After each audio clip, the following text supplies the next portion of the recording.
Okay, I don't know if this is just me, but does anyone else have like a body type where they look kind of like skinny from the side, but they're really wide from the front?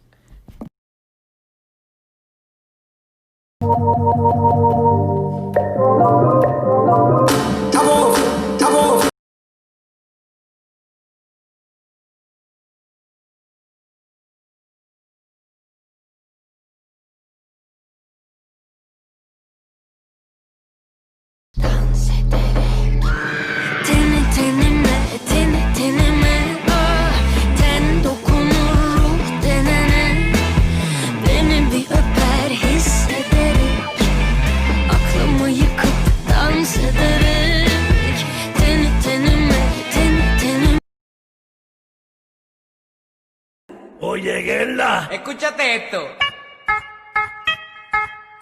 A rap up, a rap up.